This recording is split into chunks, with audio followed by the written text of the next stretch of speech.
ठीक है।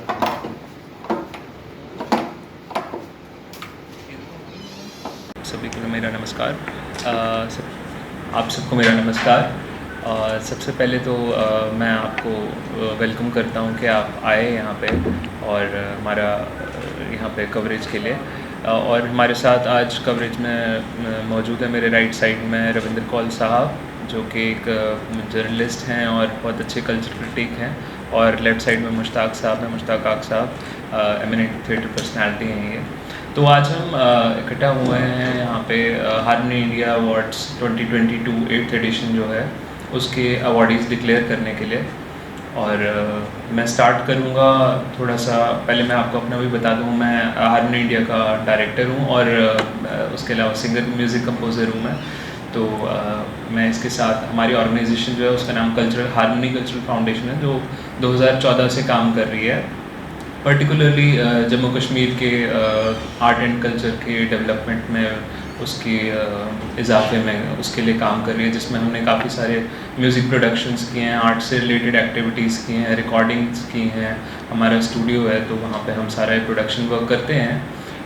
तो अब ये था हार्मनी कल्चरल फाउंडेशन का हमारा थोड़ा सा इंट्रोडक्शन। और इसके बाद आपको थोड़ा सा मुश्ताक आक साहब being himself recipient of harmony India awards, तो वो आपको बताएंगे कि ये क्यों ये अवार्ड इम्पॉर्टेंट हैं और हमारी फाउंडेशन के बारे में थोड़ा आपको ये ब्रीफ करेंगे। इंडियन अवार्ड जो 2022 का अनाउंस होने जा रहा है, और तो अपना हार्मनी कल्चर फाउंडेशन इसकी ऑर्गेनाइज़र जो हर साल दिया जाता है।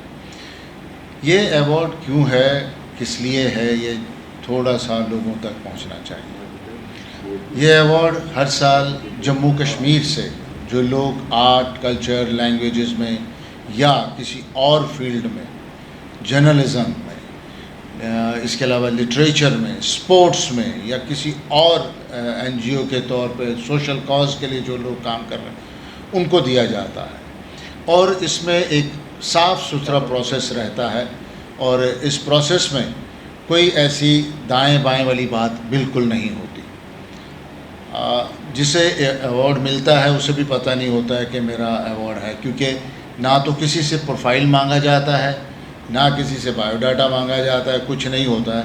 सिर्फ ये है कि एक कमेटी बनती है और वो कमेटी अपने लेवल पे काम कर रही होती है। और जर्नल सोशल मीडिया में ये होता है कि भाई आप लोगों के दिमाग में कुछ है, या आप लोग कई लोगों को जानते हैं कि उस बंदे की वाकई कंट्रीब्यूशन है जो रिकग्नाइज नहीं हुई राष्ट्रीय स्तर पे या अंतर्राष्ट्रीय स्तर पर या हमारी स्टेट लेवल पे, तो वो बताइए। तो वो भी एक फीडबैक आता है।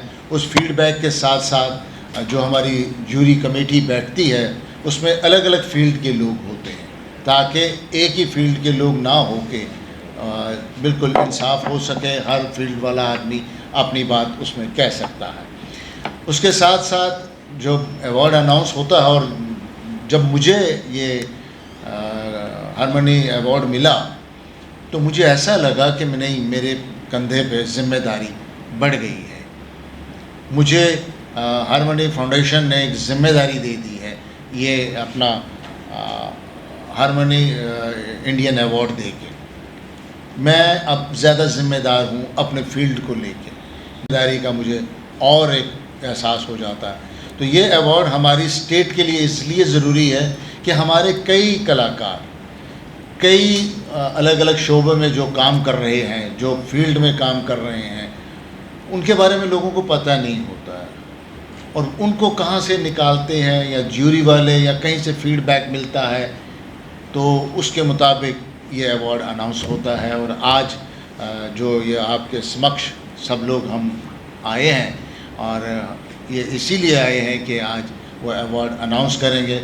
और हमारे साथ ऑर्गेनाइज़र साहब तो हैं ही हैं, हमारे ज्यूरी के मेंबर भी हैं जो इस प्रोसेस में लगभग 3-4 महीने से इस प्रोसेस में थे। ये नहीं कि भाई शाम को आया, बात बैठे, चाय की एक सिप के साथ हुआ, ऐसा कुछ नहीं था।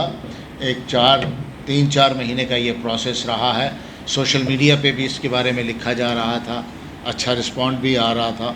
और मेरा ख्याल वो जो प्रोसेस है, अब लिस्ट जब अनाउंस करेंगे तो आप जब नाम पढ़ेंगे या जानेंगे तो आप भी कहेंगे कि हाँ नहीं यार, ये वाकई डिज़र्व करते हैं और वाकई इनको ज़िम्मेदारी और दी जानी चाहिए। सिंगर म्यूज़िक कंपोज़र हूँ और डायरेक्टर हारमोनी इंडिया अवार्ड्स का मैं डायरेक्टर हूँ। तो harmony India awards basically this is the 8th edition of Harmony India Awards 2022 and this award is regarding felicitating creative personalities, artists, musicians and those who have represented and contributed in the growth and development of J&K।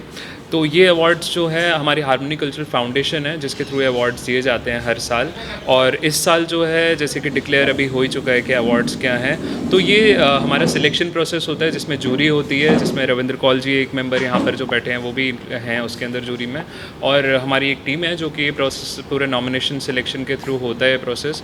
State के लिए award बहुत important है क्योंकि ये उसमें उनकी growth में जो स्टेट की ओवरऑल ग्रोथ और डेवलपमेंट के लिए इंपॉर्टेंट है बहुत ज़्यादा अवार्ड, इसलिए ये अवार्ड का जो है रेलेवेंस बढ़ भी गया है और इसकी अवार्ड की इम्पोर्टेंस भी बहुत ज़्यादा है। इसलिए महसूस होती है हमको कि हमें करना चाहिए लोगों को थैंक करने के लिए, अप्रिशिएट करने के लिए उनके एफर्ट्स, उनको एनकरेज करने के लिए जो भी अपने अपने फील्ड में अपने अपने क्षेत्र में काम कर रहे हैं।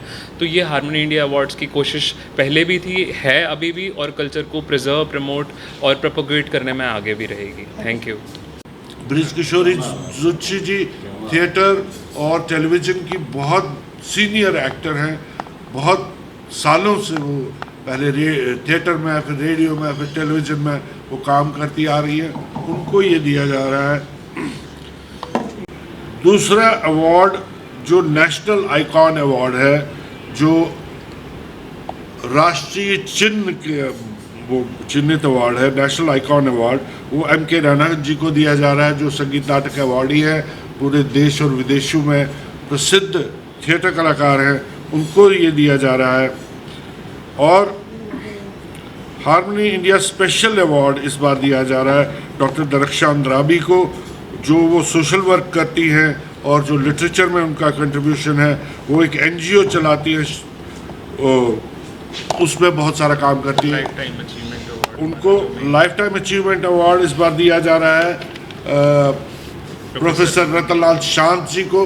प्रोफेसर रतनलाल शांत कश्मीरी और हिंदी के प्रसिद्ध कवि हैं और लेखक हैं, उनको इस बार ये लाइफ टाइम अचीवमेंट अवार्ड दिया जा रहा है। और उसके बाद जो दूसरे अवार्ड्स हैं, एक जितेंद्र सिंह शंटी जी हैं जिनको पद्मश्री भी मिला है, दिल्ली में बेस्ड है, और एक NGO चलाते हैं शहीद भगत सिंह सेवा दल, उनको इस बार इस अवार्ड के लिए हारमोनी इंडिया चुना गया है। श्रेष्ठ सम्मान, हारमोनी इंडिया श्रेष्ठ सम्मान दिया जा रहा है वीरेंद्र पटवारी जी को। वीरेंद्र पटवारी जी बहुत प्रसिद्ध उर्दू के लेखक हैं। उन्होंने 20 नॉवल, शॉर्ट स्टोरीज़ लिखी हैं जो देश के बेस्ट मैगजीन्स हैं, जो बेस्ट न्यूज़पेपर्स हैं, बेस्ट लिटरेरी जर्नल्स हैं, उनमें उनकी कहानियाँ छप चुकी हैं। श्रेष्ठ सम्मान और दिया जा रहा है पद्मश्री राजेंद्र तिक्कू जी को, जो दुनिया के प्रसिद्ध स्कल्प्टर हैं, जम्मू कश्मीर के हैं। वो स्कल्पचर के क्षेत्र में उनका बहुत नाम है सारी दुनिया में, उनको ये श्रेष्ठ सम्मान दिया जा रहा है। और ब्रिज किशोरी जुत्शी थी, उन सभी ने मिल बैठ के जो फैसला किया है उस में आप बताएं। और जूरी मेंबर्स में हमारे निरुपमा कोतरू जी हैं जो बहुत बड़ी कल्चरल एम्बेसडर हैं इंडिया की, और इंडियन रेवेन्यू सर्विस में है, इंफॉर्मेशन ब्रॉडकास्टिंग मिनिस्ट्री में सेक्रेटरी थी। और वो है कृष्ण लंगू जी हैं जो म्यूज़िक कंपोज़र है बहुत बड़े, वो एक जूरी मेंबर थे।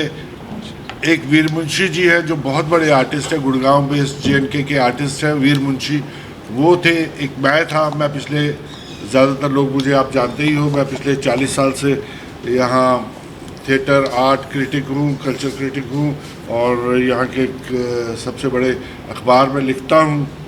तो और ये सौरभ थे और रमेश जी जो इसके प्रेसिडेंट हैं फाउंडेशन के, वो थे।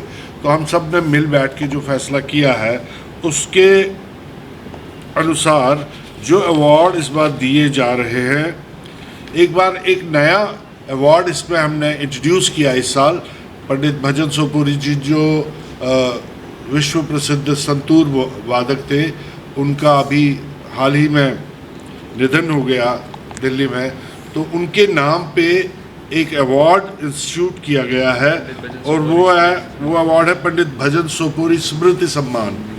वो इस बार वो पहली बार दिया जा रहा है, वो भजन सोपोरी स्मृति सम्मान वो इस बार शमीम देव आज़ाद जी को दिया जा रहा है। शमीम देव आज़ाद जी सभी जानते हैं कि वो रियासत जम्मू कश्मीर की बहुत प्रसिद्ध गायक कलाकार हैं और पूरी न सिर्फ जम्मू कश्मीर में बल्कि पूरी दुनिया में उनका नाम है। उनको इस बार ये सम्मान दिया जा रहा है। वो भजन सोपोरी जी के जो पिताजी थे शंभुनाथ सोपोरी जी, उनकी शिष्या भी थी, इसलिए ये